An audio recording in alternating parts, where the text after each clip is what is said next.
তো hello guys, welcome back to my channel. আশা করি তোমরা খুব ভালো আছো। আমি খুব ভালো আছি। কালকে তো খুব সুন্দর ভালোভাবে পুজো টুজো মিটলো, কিন্তু তার পুজোর পরের দিনই মেন কাজ থেকে প্রসাদ টসাদ দেওয়া, সব ঠাকুরের বাসন টাসন ধুয়ে টুয়ে মেজে সব ঠিকঠাক করা।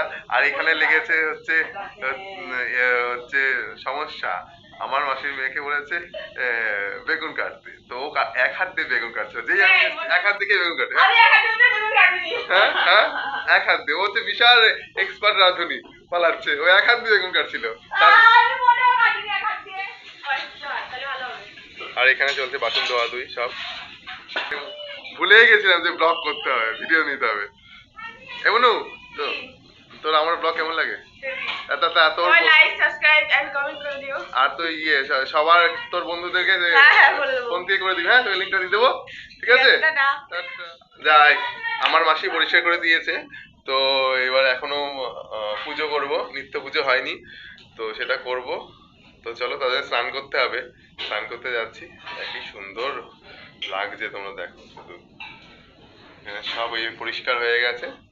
তো আমি স্নান করতে যাই। চলো, এখন 12:30 একটা বেজে গেছে। আজকে নেক্সট দিনের ব্লগটা শুরু করলাম। তারপর অনেক ব্লগ জমে আছে, সেগুলো এডিট করে করে দিতে হবে। তো চলো কি হয়।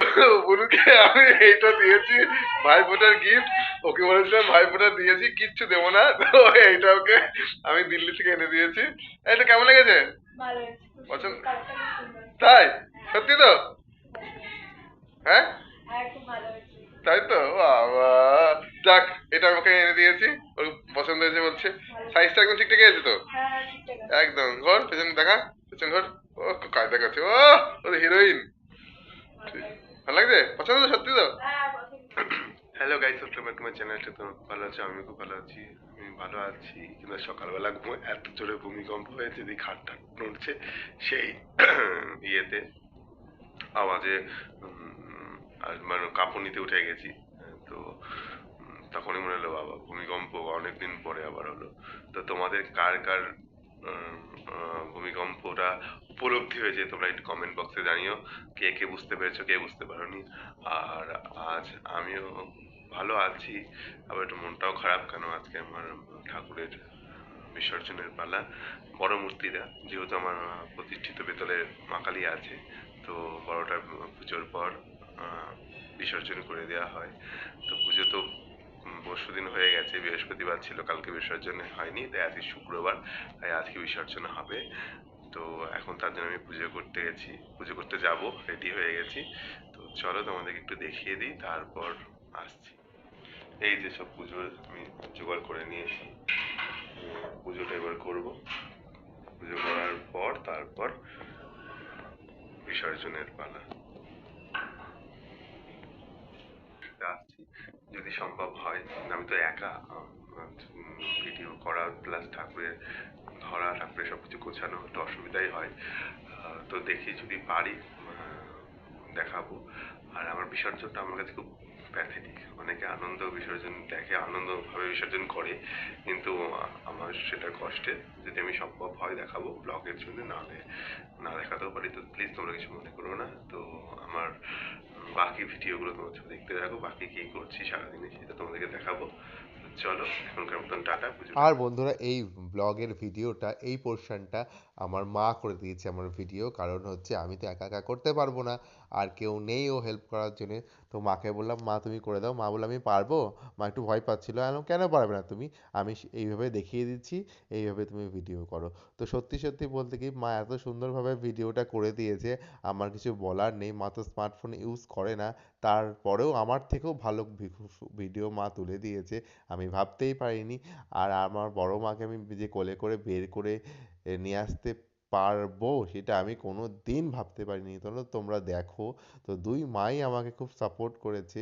আমার বড় মায়ের আশীর্বাদ না থাকলে এরকম হতো না। আর আমার মাও আমাকে এত সুন্দরভাবে ভিডিওটা তুলে দিয়েছে, তো এটাও না থাকলে হতো না। তো দুই মায়েরই খুব আশীর্বাদ আমার উপরে আছে।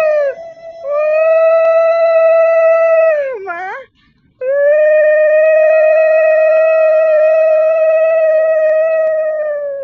এই তো, জয় মা, জয় মা। এই তো তোমার কোলে করে নিয়ে এসছে, কত চিন্তা ছিল দেখো। এই তো, এই তো, কোন দিকে মুখ করে দেখতে হয়, দেখ ঠিক। হ্যাঁ, এইদিকে। এই তো দাঁড়াও মাসি দাঁড়াও। তো বন্ধুরা তোমরা দেখো আমি আমার মাকে কোলে কোলে বের করেছি। আমার ভীষণ আনন্দ হচ্ছিল। তো আমি একবার ও বাড়ির মা কালীকে না এরকম করে পুকুরে বিসর্জন দেওয়ার সময় কোলে করে দিয়েছিলাম।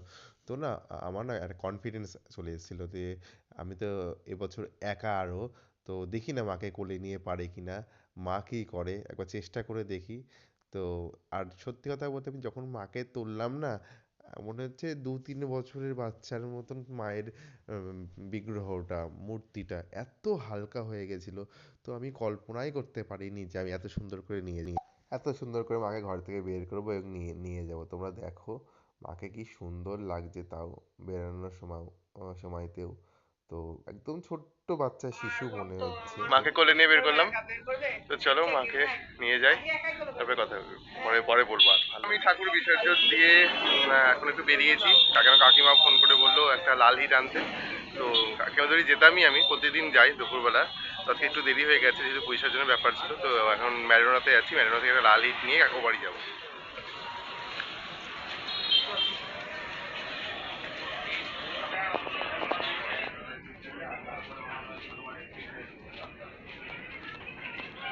আমি নতুন খুলেছি, ইউটিউব চ্যানেল।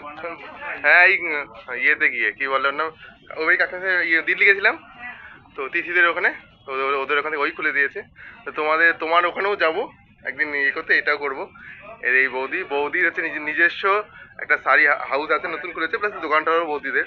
তোমার দোকানের নাম বলে দাও, তোমার দোকানটার। হ্যাঁ, সবাই আসবে একদম, আর সব ফেমাস হয়ে গেছে এখন, সবাই জানে। তো খুব ভালো কালেকশন পাওয়া যায়, আমি নিজেও গেছিলাম দেখতে। তো তোমার দোকানে একদিন করতে যাবো, ভিডিও করতে। একদম। তো বন্ধুরা আজকের ব্লগটা না একদম ছোট হবে, কারণ আমার ঠাকুর বিসর্জন দিয়ে আসার পর মনটা একদম ভালো ছিল না, তাই বেশি ভিডিও নিতে পারিনি আজকে, মনটা খুব খারাপ ছিল। বলো, এই যে 500 টাকার নোট দিয়েছি, বলছে আমাকে খুচরো দে। বলো এত বড় দোকান, 500 কেন, 5,000 দিয়েও খুচরো দিয়ে দেবে, তাই না?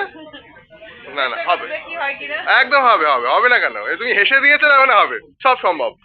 মানুষ হাসলে সব সম্ভব। আর এই পোর্শনটা ওদের ফোনেরই দোকান।